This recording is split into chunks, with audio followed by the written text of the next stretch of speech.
കാന്താര എന്ന സിനിമയിൽ കാണിക്കുന്നത് പഞ്ചുരുളി തെയ്യമാണെന്ന് നിങ്ങൾക്കറിയാമോ? കാസർഗോഡും തുളുനാട്ടിലും കെട്ടിയാടുന്ന തെയ്യക്കോലങ്ങളിൽ ഏറ്റവും കൂടുതൽ ഐതിഹ്യങ്ങളുള്ള തെയ്യക്കോലമാണ് പഞ്ചുരുളി തെയ്യം. കാന്താര സിനിമയിലൂടെ ദേശഭാഷാ വ്യത്യാസമില്ലാതെ പോപ്പുലറായി മാറിയ പഞ്ചുരുളി തെയ്യത്തിന് ഓരോ സ്ഥലങ്ങളും അവിടുത്തെ വിശ്വാസങ്ങളും അനുസരിച്ച് 3 അതിലധികമോ വേർഷൻസ് ഉണ്ട്. അതിൽ കാസർഗോഡിലെ ഉൾഗ്രാമങ്ങളിൽ കൂടുതലായും കെട്ടിയാടാറുള്ള കുപ്പേ പഞ്ചുരുളി എന്ന തെയ്യക്കോലമാണ് ഈ കാണുന്നത്. 8-10 മണിക്കൂറോളം നീണ്ടു നിൽക്കുന്ന ഈ തെയ്യത്തിന്റെ വിവിധ ഘട്ടങ്ങൾ വരുന്ന തോറ്റത്തിലെ ഒരു ഭാഗമാണിത്. കാക്കി ഷർട്ടും പാന്റുമിട്ട്, ചില സ്ഥലങ്ങളിൽ കറുപ്പ് നിറത്തിലുള്ള ഷർട്ടും പാന്റുമിട്ട്, ലഘുവായ മുഖത്തെഴുത്തും ചമയങ്ങളും അണിഞ്ഞ് ഭക്തരെ നോക്കി അലറി വിളിച്ചും തുളു ഭാഷയിൽ തോറ്റം പാടിയും ഈ ഘട്ടം പൂർത്തിയാക്കിയാൽ പുറപ്പാടിന്റെ സമയം വരെ വിശ്രമമാണ്. തുളുനാട്ടിലും കാസർഗോഡ് ജില്ലയുടെ ചില ഭാഗങ്ങളിലും കെട്ടിയാടുന്ന അനുഷ്ഠാന കലയായ ഭൂതക്കോലങ്ങളിൽ പെടുന്ന പഞ്ചുരുളി തെയ്യം ദേവി മഹാത്മ്യത്തിൽ പറയുന്ന ചണ്ഡിക പരമേശ്വരിയിൽ നിന്ന് അവതരിച്ച 7 ദേവിമാരിൽ ഒരാളായ വരാഹിയുടെ സങ്കല്പമാണെന്ന് വിശ്വാസമുണ്ട്.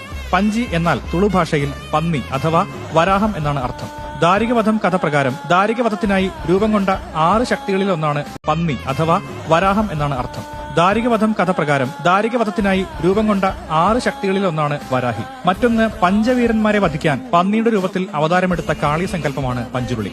മഹാവിഷ്ണുവിന്റെ വരാഹാവതാരമായും പഞ്ചുരുളി തെയ്യത്തിന് സങ്കല്പമുണ്ട്. 7000 വർഷങ്ങൾക്ക് മുൻപ് വനത്തിൽ നിന്നും കാർഷിക ഘട്ടത്തിലേക്കുള്ള മനുഷ്യന്റെ പരിണാമഘട്ടത്തിൽ കർഷകരുടെ കൃഷി നശിപ്പിക്കുന്ന കാട്ടുപന്നികളിൽ നിന്നും രക്ഷ നേടാൻ തുളുനാട്ടുകാർ പഞ്ചുരുളിയെ ആരാധിക്കാൻ തുടങ്ങിയെന്നും പറയപ്പെടുന്നു. മറ്റൊരു കഥയിൽ പാർവതി ദേവിക്ക് കളഞ്ഞുകിട്ടി കൈലാസത്തിലേക്ക് കൊണ്ടുവന്ന ഒരു കാട്ടുപന്നി കുഞ്ഞ് വളർന്നു വലുതായപ്പോൾ കൃഷി നശിപ്പിക്കാൻ തുടങ്ങുകയും പരമശിവൻ അതിനെ കൊല്ലാനൊരുങ്ങുകയും ചെയ്തു. തുടർന്ന് പാർവതി ദേവിയുടെ അപേക്ഷ പ്രകാരം അതിനെ ദിവ്യത്വം നൽകി ഭൂമിയിലേക്ക് അയക്കുകയും ഭൂമിയിൽ പഞ്ചുരുളിയായി ആരാധിക്കപ്പെടാൻ തുടങ്ങിയെന്നും പറയുന്നു.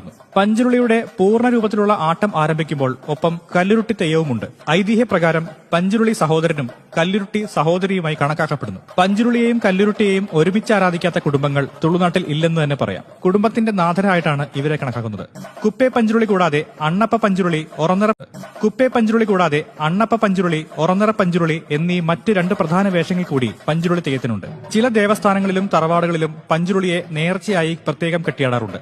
ഈ തെയ്യക്കോലത്തെ കുടുംബത്ത് പഞ്ചുരുളി അല്ലെങ്കിൽ കുടുംബത്തെയ്യം എന്ന് പറയുന്നു. കുടുംബത്ത് പഞ്ചുരുളിയുടെ തോറ്റവും പുറപ്പാടും മറ്റൊരു മനോഹരമായ കാഴ്ചയാണ്. സിനിമയിൽ നമ്മളെല്ലാവരും കണ്ടതുപോലെ തെയ്യത്തിന്റെ അലറി വിളിക്കലും ഭക്തർ ഉറഞ്ഞു തുള്ളുന്നതുമെല്ലാം നേരിൽ കാണുമ്പോൾ കിട്ടുന്ന അനുഭൂതി ഒന്ന് വേറെ തന്നെയാണ്. അതുകൊണ്ട് നേരിട്ട് കണ്ട് അനുഭവിച്ചറിയേണ്ട ഒന്നാണ് തുളുനാടിന്റെ പഞ്ചുരുളി തെയ്യങ്ങൾ.